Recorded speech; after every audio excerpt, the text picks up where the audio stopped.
نحمده ونصلي ونسلم على رؤوف الرحيم أما بعد فأعوذ بالله من الشيطان الرجيم بسم الله الرحمن الرحيم يا أيها النبي قل لأزواجك وبناتك ونساء المؤمنين يدنين عليهن من جلابيبهن صدق الله العظيم.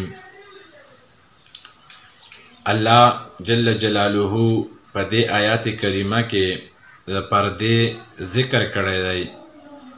الله فرمایي چې نبی علیه الصلاة والسلام ته او فرمایا خپلو بیبیانو ته او خپلو لونو ته او ښځو د مؤمنانو ته چې تاسو راښکته ساتئ په خپل ځانونو باندې څادرونه،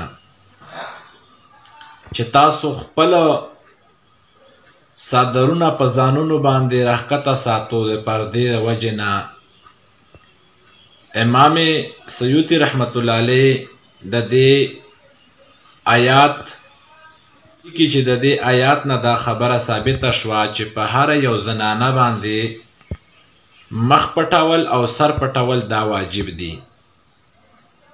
کومه زنانه چې دا خبره کوي چې میرا جسم میری مرضی، نو دا د قرآن د آیاتم خلاف تا، د احادیثم خلاف تا، د شریعتم خلاف تا. ځکه چې هر یو انسان به زندگی داسې تیروي چې هغه خپله زندگی په پرده او په حیا کې وي. ځکه چې دا حیا دا د ایمان جز دی، دا د ایمان حصه ده. چې کله فاطمه الزهرا رضی الله عنها مبارک د دنیا نه تشریف وړو، حضرت علی رضی الله عنه مبارک یې لمنې نه راونیو او ورته وایي چې د حسنینو کریمینو پلاره، ما د نبی علیه الصلاة والسلام نه اورېدلی دي چې د کومې زنانه نه خاوند ناراضه وي د هغې نه خدای پاک هم ناراضه وي. آیا ته خدای ما نه ناراضه نه یې؟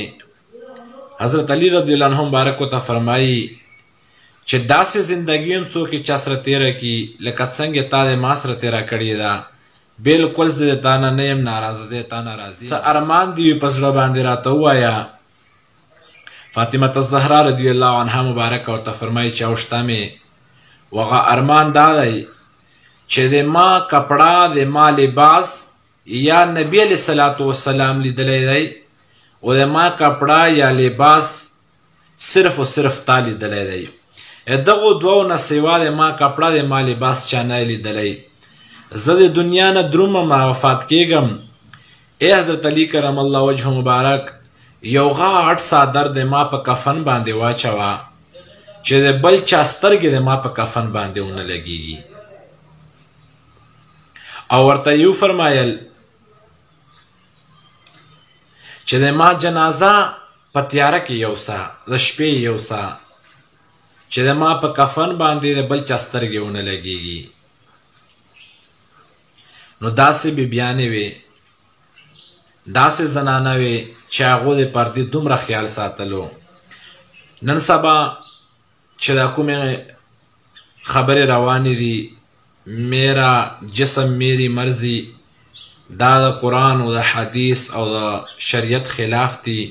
خپلو زنانو له د پردې حکم کوو، خپلې زنانو له د پردې وینا کوو چې پرده کې زندگی تیروئ.